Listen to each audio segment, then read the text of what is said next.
In the ancient port city of Ephesus, 280 BC, a young man named Cleon watched as his family's olive farm burned to the ground. Lightning had struck during an unseasonal storm, igniting the grove that had sustained his family for generations. In a single evening, everything familiar, safe, and meaningful was reduced to ash. And yet that fire became the spark that lit a new kind of life for Cleon. A life built not on possessions, but on principles. This is a story not just of loss, but of transformation, and the mindset that allows one to rise, even as the world falls apart. If that had been you, standing in Cleon's shoes, could you have done the same? Would you have cursed the sky, blamed fate, drowned in self-pity? Or would you, like Cleon, find a way to use the fire not just as destruction, but as purification? This is the essence of what would later be called Stoicism, the discipline of the mind over the chaos of life. From the ashes of tragedy rose a man determined to learn not how to control the world, but how to master himself. He traveled to Athens, where he met philosophers, skeptics, and sages. But it wasn't until he encountered a group discussing virtue in the agora that he found his true path. Inspired by the teachings of Socrates and the discipline of early thinkers, Cleon began to live by a single principle: let nothing outside yourself disturb your peace.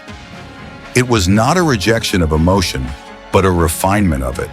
Stoicism teaches not to suppress emotion, but to choose your response to it, to pause between impulse and action, to own your reactions fully. The Stoic does not run from pain, he studies it. He does not avoid loss, he prepares for it.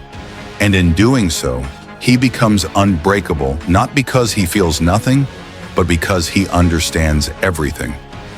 This discipline is what made Stoicism not a passive resignation, but an active form of strength.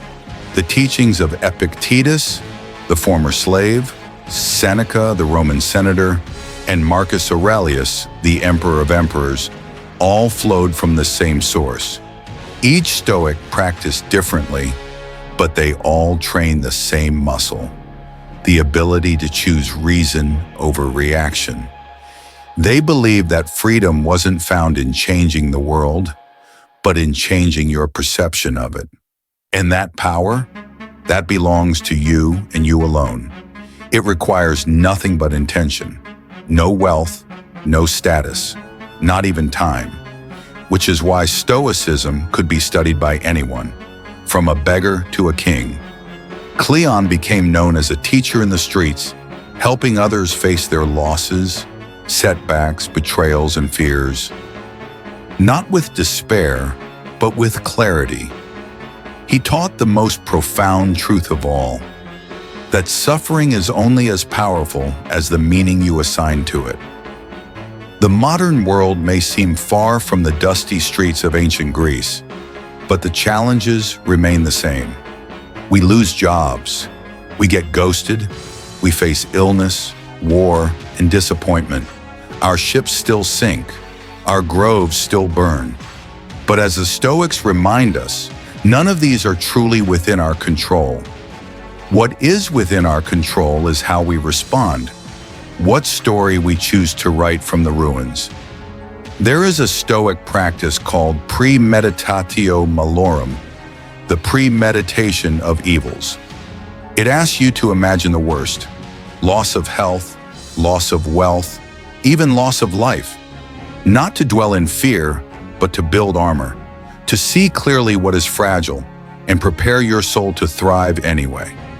Another practice is voluntary discomfort: skipping a meal, sleeping on the floor, taking a cold shower. Why? Because strength comes not from always being comfortable, but from knowing you can endure discomfort and still be yourself. The true Stoic trains for hardship the way a warrior trains for battle, daily, purposefully, and with calm. We live in a time of abundance and illusion. Ads whisper that we're not enough.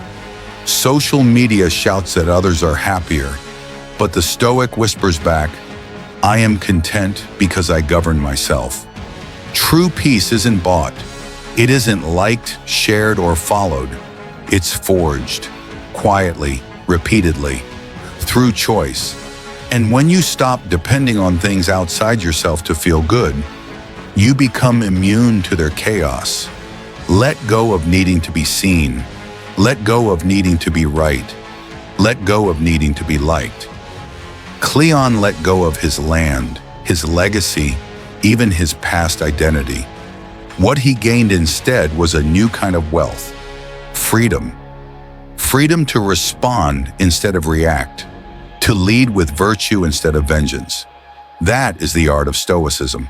And it begins with one simple shift: deciding what is truly up to you. As Marcus Aurelius once said, you have power over your mind, not outside events. Realize this, and you will find strength. When we act from this strength, we bring order to our inner world, no matter the outer storm. And when enough people do that, the world itself begins to shift. It won't be perfect. Fires will still burn. But maybe, just maybe, fewer hearts will. Because when we become Stoics, not in theory, but in practice, we show others what is possible. That we can suffer and still smile. That we can lose and still love. That we can fall and still rise.